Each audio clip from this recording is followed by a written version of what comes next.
Salut à tous, je poursuis la méditation sur le 666 en apportant quelques suppléments. C'est la première suite que je donne. Eh bien, pour donc compléter encore ce que j'ai pu dire dans la première partie,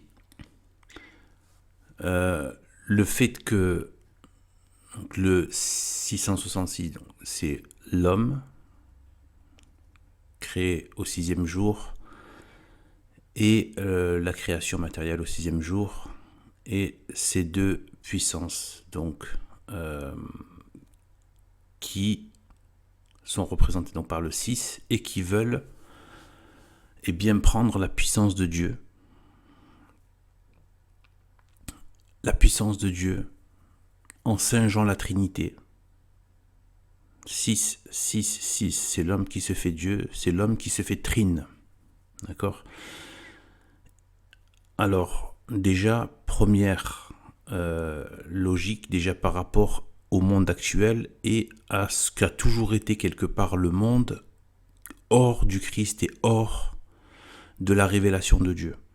C'est-à-dire les nations païennes, et les nations infidèles et les nations antichrist, qu'elles soient du passé ou actuelles, qu'elles soient à l'échelle tribale, nationale ou impériale. Eh bien, à chaque fois, il y a cette espèce de divinisation de l'homme qui peut prendre plusieurs figures au travers d'un roi, d'une caste, d'un pharaon, d'un empereur ou que sais-je. Et la nature, par la gnose, le paganisme, le panthéisme, etc., qui va se limiter, croire que la matière elle-même est d'elle-même. Voilà. Et d'elle-même. Prend son être d'elle-même. Et donc c'est bien le fait de retirer à Dieu, même si cela est évidemment impossible, mais c'est une tentative ridicule et satanique et grotesque, mais qui est quand même une tentative qui est acharnée, hein, c'est le mal, eh bien, d'enlever à l'homme et à Dieu sa dépendance à recevoir son être et sa vie de Dieu. Et on s'en rend compte aujourd'hui encore, peut-être même encore plus fortement avec cette société qui s'athéise, parce que même dans des temps païens, il y avait encore une sorte de vie surnaturelle, même si c'était dans les affres de l'idolâtrie. Il n'empêche que l'âme cherchait quand même quelque chose de surnaturel. Aujourd'hui, l'être humain, modernisé, high-tech, électronisé, etc., n'a plus qu'une vie pire que animale, en fait. Voilà, pire que l'animal a encore quelque chose de pur qui circule en lui, quelque chose de Dieu qui circule en lui, dans la loi naturelle. Eh bien, en fait, c'est bien ce qu'on voit aujourd'hui. C'est-à-dire qu'en fait, l'homme, donc cette science maudite, cette science du mensonge, cette science qui a menti sur l'astronomie, qui a menti sur la nature, sur la création, etc., pour effacer le nom de Dieu. Eh bien, et la puissance, qui est la seule, la vraie puissance créatrice. Eh bien, on se rend compte que c'est ce que dit l'évolutionnisme, c'est-à-dire la matière qui s'est créée elle-même, Big Bang et évolution, et l'homme qui se crée lui-même, que ce soit physiquement par l'évolution, ou même mentalement, voire spirituellement par lui-même, qui se donne l'être à lui-même. C'est ce que fait en fait sont les processus initiatiques de que ce soit franc-maçonnerie, mais aussi d'autres sectes et certaines sectes gnostiques, où en fait il se fait lui-même, il doit se former lui-même. Voilà. Donc on voit vraiment que le 6, c'est l'homme qui s'arrête à lui-même et à la création et qui se prend pour Dieu. La matière qui devient auteur d'elle-même, qui se donne l'être à elle-même, et l'homme aussi fait de cette matière qui se fait lui-même. Et donc là, on voit que c'est pas anodin qu'il y a la négation du 7. Il y a la négation du 7. Parce que le 7, c'est le jour du Seigneur, et c'est même la finalité de ce monde. Parce que Dieu avait prévu d'ouvrir le ciel. Certes, il n'avait pas ouvert tout de suite. Il y avait un firmament. Donc, il y est toujours d'ailleurs, le firmament. Mais il devait l'ouvrir. Visiblement, il y a une épreuve pour l'homme, pour savoir ce qu'il choisissait. Avec le commandement de Dieu et l'arbre de la connaissance du bien et du mal et du fruit défendu. Mais Dieu avait pour objectif d'ouvrir le ciel à l'homme, puisqu'il voulait s'unir à lui intimement. Donc c'était tout à fait prévu. D'accord ? C'était tout à fait prévu. Il est même dit par des docteurs, voilà, il me semble même que c'est saint Thomas d'Aquin, il me semble, sur les anges.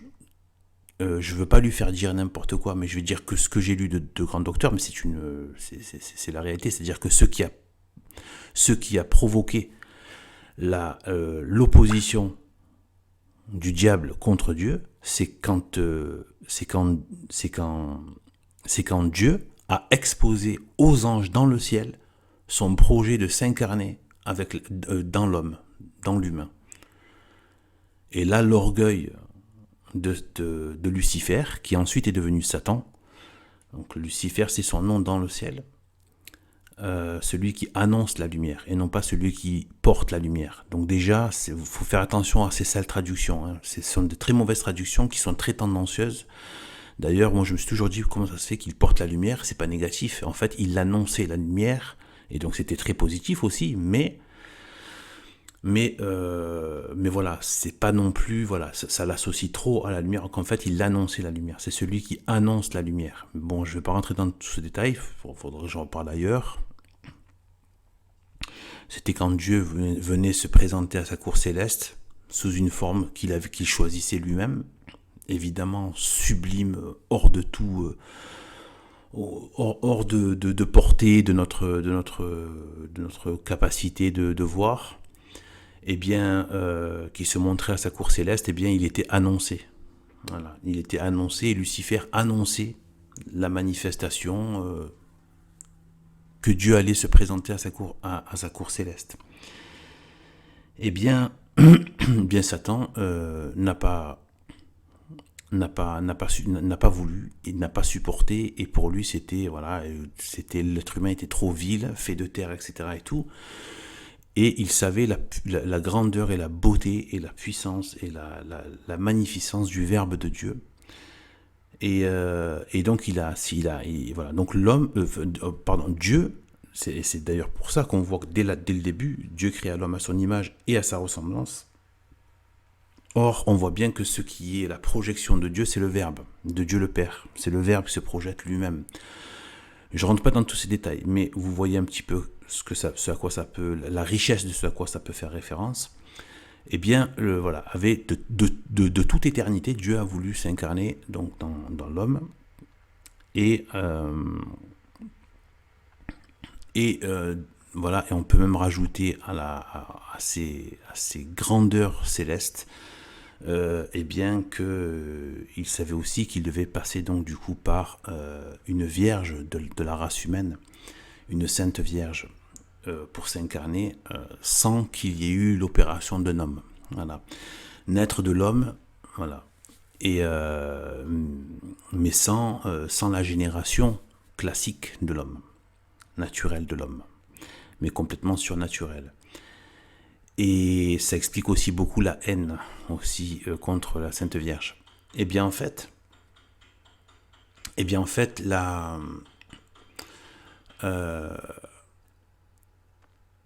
c'est énorme. Hein, je peux vous assurer que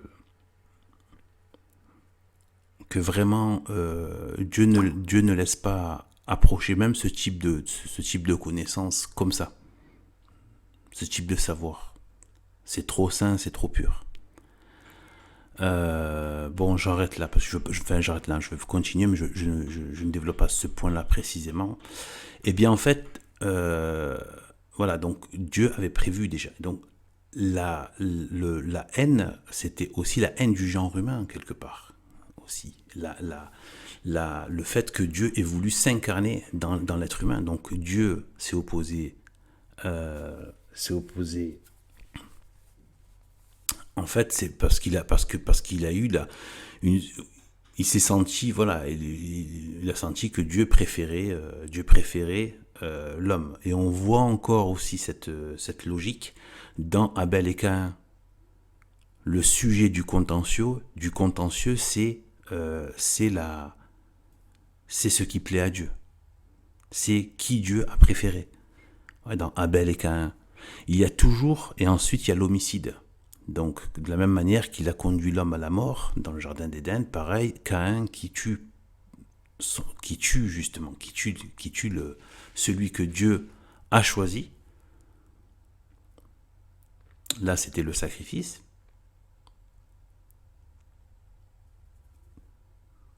Voilà. Donc, c'est la mort. Et en plus, il y a même des liens, dans le sens c'était dans le jardin d'Éden, et Caïn qui l'a amené un peu à l'extérieur, voilà, à l'extérieur, c'est-à-dire, on imagine bien que c'était un peu dans la campagne, quoi, pour le tuer. Eh bien, voilà, donc, euh, voilà, eh bien en fait, euh, eh bien voilà, donc du coup, on a la,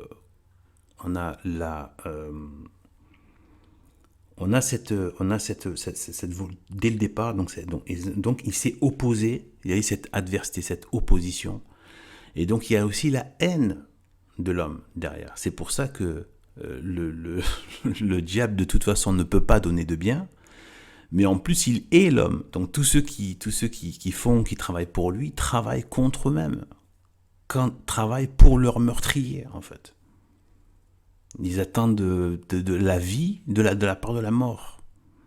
C'est toute par le subterfuge du diable.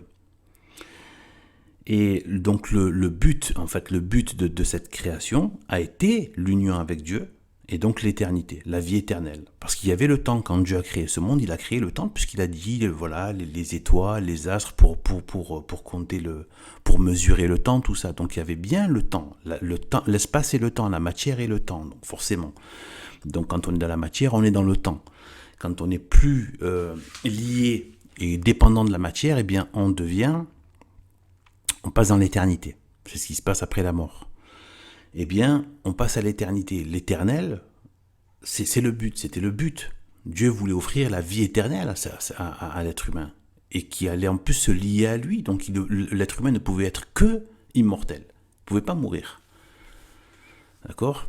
Donc, voilà. Eh bien, mais le ciel n'était pas encore ouvert. Il y a eu cette épreuve-là. Et donc, comme on le sait, hein, le ciel a été ouvert à partir de la croix, l'œuvre de salut de Jésus-Christ, etc. Je ne vais pas trop développer là-dessus, mais c'est pour dire que le but de cette création n'était pas juste cette création matérielle et cette vie humaine terrestre. Ce n'était qu'une étape. Ce n'était qu'une étape.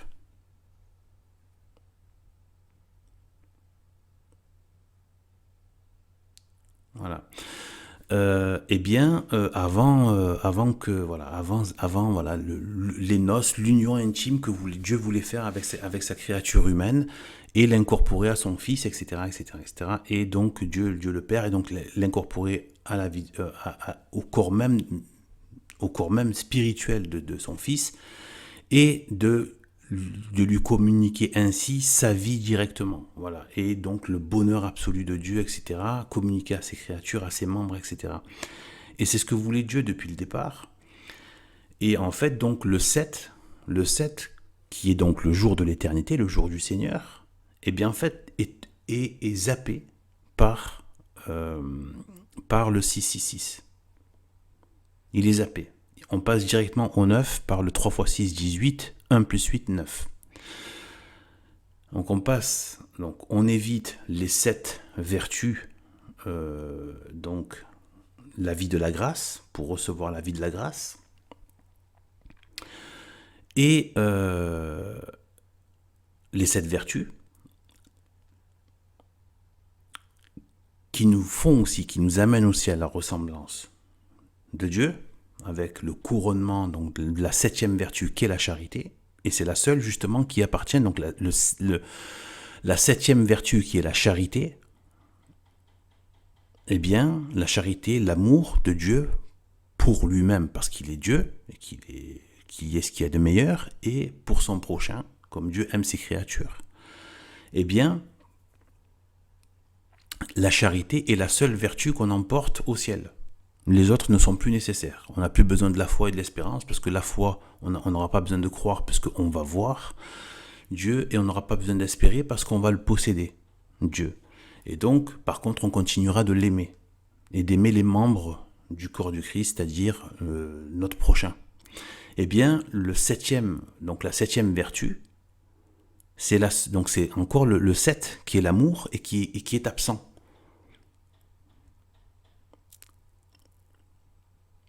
Donc c'est l'éternité, et c'est la vie de l'éternité qui est la charité. En Dieu, avec Dieu, par Dieu, pour la gloire de Dieu, et pour l'amour de Dieu, et que Dieu nous aime aussi. Il nous glorifie, en nous donnant la couronne de gloire, et en nous glorifiant en tant que ses enfants, qu'il aime. Eh bien, le 7 est évité par ce 666. C'est le jour de l'éternité. Or, donc on voit que le 6, donc il s'arrête au 6, le 666 s'arrête au 6 et donne la puissance,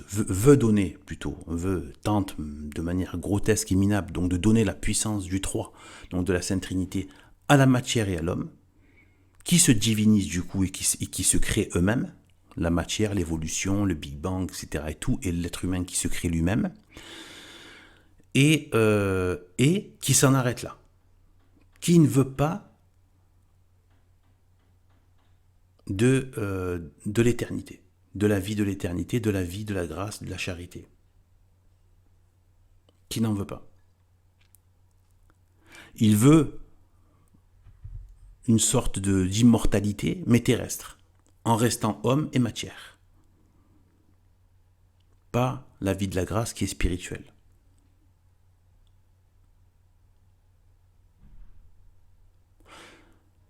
Donc, on voit que c'est un détournement, donc ça c'est diabolique, c'est une des méthodes du diable, c'est de faire passer le moyen pour la finalité. Cette terre n'était qu'un moyen et une épreuve, un passage pour aller au ciel et pour vivre avec Dieu dans l'union béatifique avec Dieu, et fait à l'image et à la ressemblance de Dieu. Eh bien, ce monde-là devient la finalité. La matière, le terrestre devient la finalité. Elle reçoit la vie de Dieu. Et bien là, elle se crée elle-même. Voilà. Idem pour l'homme, etc., etc. Eh bien, l'absence du 7 montre qu'il y a à la fois, donc je refais une sorte de petite synthèse là sur le fait que voilà, donc la 7e vertu, et qui est en lien, comme je l'ai expliqué, avec la vie de l'éternité. C'est la seule vertu qu'on emporte dans le ciel, si tant est qu'on l'ait développé un peu ici. Et beaucoup est le mieux. Et ensuite, donc le 7 qui était la finalité. C'est pour ça que le 7e jour n'a pas de soir. Il a un matin, mais il n'a pas de soir, parce que c'est le matin de l'éternité. Et bien, donc, ça qui veut bien dire que le jour du Seigneur, le 7e jour, c'est le jour du Seigneur, c'est le jour de l'éternité. Et l'être humain, dans sa rébellion qu'il a prise par séduction, tentation du démon, etc., eh bien, refuse l'éternité, refuse donc l'éternel Dieu, et se divinise lui-même et veut en rester juste au 6, etc. Voilà encore en termes de supplément. Il y aura peut-être une suite ou pas. Voilà, que Dieu nous bénisse. À bientôt.